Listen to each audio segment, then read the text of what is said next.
औज़ुबिल्लाहिमिनश्शैतानिर्रजीम बिस्मिल्लाहिर्रहमानिर्रहीम।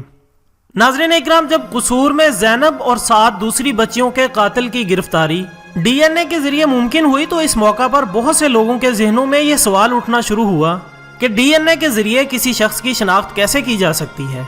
Knowledge factory के नौजवानों, DNA यानी डीऑक्सी रिबो न्यूक्लिक एसिड इंसानों और तमाम जानदारों के जिस्म में पाया जाने वाला विरासती मादा है। माहिरीन के मुताबिक इंसानी जिस्म लातादाद खुलियों पर मुश्तमिल होता है और हर खुलिये के मरकज में एक मालिक्यूल होता है जिसे DNA कहा जाता है। और जैसे हर इंसान के फिंगरप्रिंट्स मुख्तलिफ होते हैं, बिल्कुल इसी तरह हर इंसान का DNA भी मखसूस और सबसे मुख्तलिफ होता है। पैदाइश के वक्त हर इंसान अपना DNA का 50% हिस्सा अपनी वालदा से वसूल करता है और बकिया 50% अपने वालिद से। इन दोनों DNA के मखसूस मुरक्कब से इंसान का अपना DNA बनता है जिसमें इंसान के बारे में सब मालूमात होती हैं, मसलन इसकी जिन्स, बालों का रंग, आंखों का रंग, उम्र और जिस्मानी साख्त वगैरह। इसके अलावा इस इंसान को कौन कौन सी बीमारियां हैं ये भी इसके DNA से मालूम किया जा सकता है। नाज़रीन इकराम, DNA इंसान की ज़िंदगी, इसकी हिस्ट्री और इसकी शनाख्त के हवाले से सब कुछ बताता है। इस टेस्ट की मदद से किसी भी नामालूम शख्स की शनाख्त की जा सकती है कि ये किस फैमिली से ताल्लुक़ रखता है।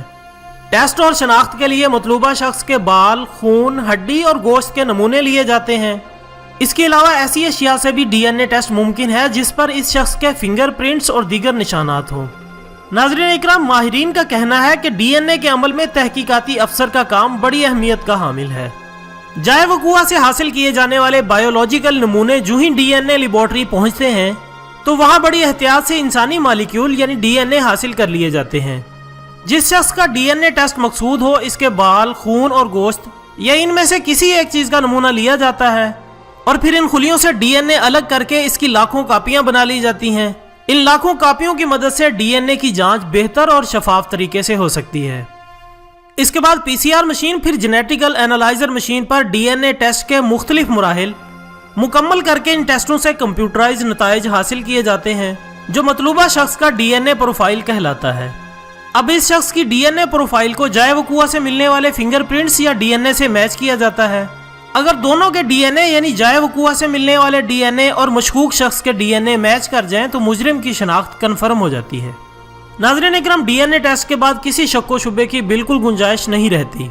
पाकिस्तान में DNA लेबॉर्ट्री और माहिर अमले की कमी के बायस इस टेस्ट को अंजाम देने में काफ़ी मुश्किलात का सामना रहता है और इसको मुकम्मल होने में हफ्ता भी लग जाता है।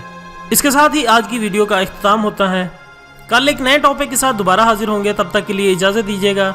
अपना दोस्तों, रिश्तेदारों और गिरदोनवा के तमाम लोगों का बहुत ख्याल रखिएगा। अल्लाह हाफिज़।